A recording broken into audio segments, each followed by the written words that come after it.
bonsoir Jean-Luc Mélenchon. Bonsoir. Alors avant de développer plus précisément sur l'objet de votre visite, on aimerait d'abord un mot sur ces loyers. Dans les territoires d'outre-mer, comme ici à La Réunion, où la vie est plus chère, est-ce qu'il ne faudrait pas toujours les plafonner, les loyers ?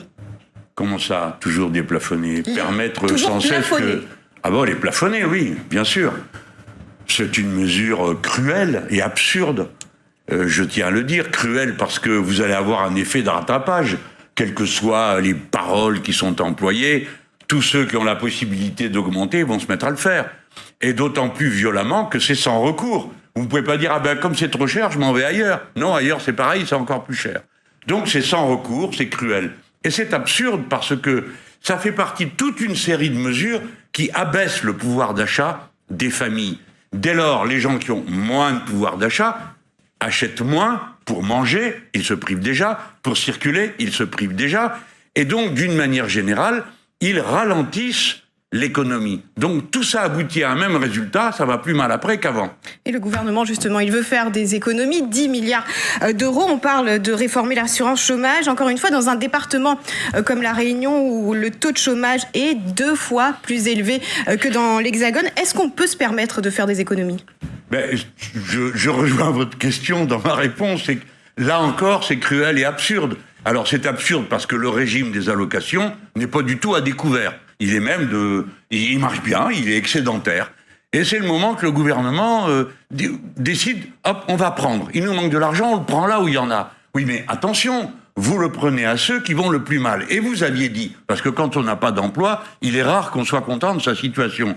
Et surtout que ce gouvernement avait dit, bon, quand ça va mieux, on améliore la situation. Et quand ça va moins bien, bref, vous avez compris. Alors là, on aggrave la situation des chômeurs sans aucune raison. Et encore une fois, ça va faire plonger dans la misère et la détresse des millions de gens pour rien. Et alors, dans des départements comme le nôtre ici à La Réunion, ça tourne à la catastrophe absolue, parce que mettez-vous à la place de celui dont à la fois le loyer va augmenter et les allocations de chômage vont baisser. Vous voyez que ça va être terrible. Et ça n'a pas de sens, parce qu'encore une fois, on pouvait trouver l'argent ailleurs. Jean-Luc Mélenchon, vous êtes à La Réunion pour soutenir aussi la liste menée par la France Insoumise aux élections européennes, sur laquelle l'eurodéputé Younous Omarjee est en 2e position. Sur cette liste, conduite par Manon Aubry, Younous Omarjee veut défendre l'Europe des régions et veiller au maintien des crédits actuellement alloués au développement des Outre-mer. Explication de Marie-Ange Frassati, et on revient avec vous, Jean-Luc Mélenchon, pour la suite de l'interview. Accueilli à l'hôtel de région, le leader de la France Insoumise est à La Réunion pour soutenir la candidature de Younous Omarjee aux élections européennes. Younous Omarjee est en 2e position sur la liste conduite par Manon Aubry. Jean-Luc Mélenchon exprimera toutes les raisons qui le poussent à lui faire confiance lors d'un meeting au Jardin d'Éden à Saint-Gilles le 6 avril prochain. Autour de Younous Omarjee, plusieurs mouvements de gauche s'unissent. Il y a d'abord le soutien du PLR. C'est l'honneur de La Réunion, dit de lui Huguette Bello. Pour la première fois, nous avons un Réunionnais qui occupe la 2e place sur une liste et qui a si bien travaillé au Parlement européen.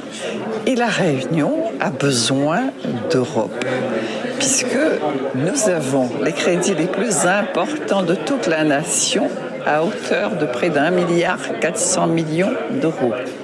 Et donc, nous avons besoin que les Réunionnaises et les Réunionnais aillent aux urnes. Dans cette campagne électorale, démasquer tout de même les imposteurs. D'abord le RN, qui, pendant 5 ans, n'a strictement rien fait pour les Outre-mer.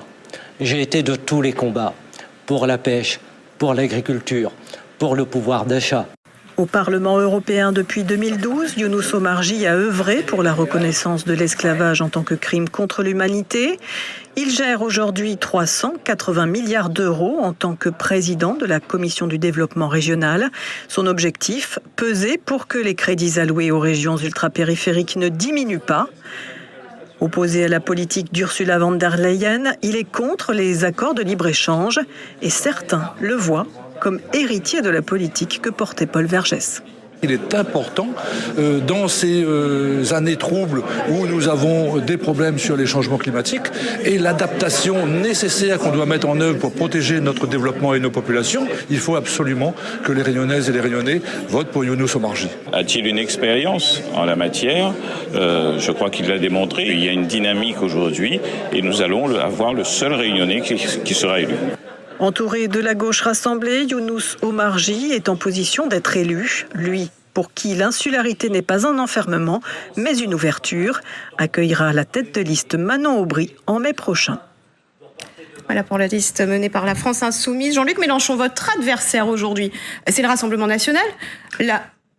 Notre adversaire, c'est tous ceux qui sont devant nous, en quelque sorte. En fait, il faut moins se poser la question de cette façon qu'en se disant qu'est-ce qu'on espère faire. Moi, je ne m'en cache pas. Le plus grand score possible parce que nous sommes un facteur d'ordre politique. Si nous sommes forts, alors la gauche sera forte et le Rassemblement national pourra cesser son escroquerie qui consiste à se présenter, notamment ici à La Réunion, la mine réjouie alors même qu'ils ont voté contre la déclaration du Parlement européen qui reconnaissait l'esclavage comme un crime contre l'humanité. En 2019, la France Insoumise était arrivée deuxième aux élections européennes derrière le Rassemblement National qui, vous l'avez dit, continue de séduire les électeurs, qui est donné premier vainqueur dans les sondages, dans l'Hexagone, mais aussi à La Réunion. Alors cette fois, comment vous comptez faire mieux ? Mais en travaillant, en convainquant, et je m'adresse à ceux qui m'écoutent. Si vous attendez les bras ballants que ça se fasse, eh bien vous n'aurez rien. Il faut aller de l'avant, faire inscrire sur les listes électorales, convaincre, expliquer. C'est pour ça que vous êtes venu ? Mais je suis venu pour encourager le mouvement et parce que j'avais quelque chose à dire et que j'ai quelque chose à dire que je dirai samedi, mais qui ne s'adresse pas qu'aux Réunionnais, qui s'adresse à tous les Français. Ici, la Réunion est au centre du monde. Vous ne l'avez pas compris, vous autres, les Français et les Européens. Mais dans cette zone du monde se joue la paix ou la guerre à l'échelle de la planète, puisque c'est là que se trouvent confrontés, en quelque sorte, les États-Unis, la Chine et d'autres pays.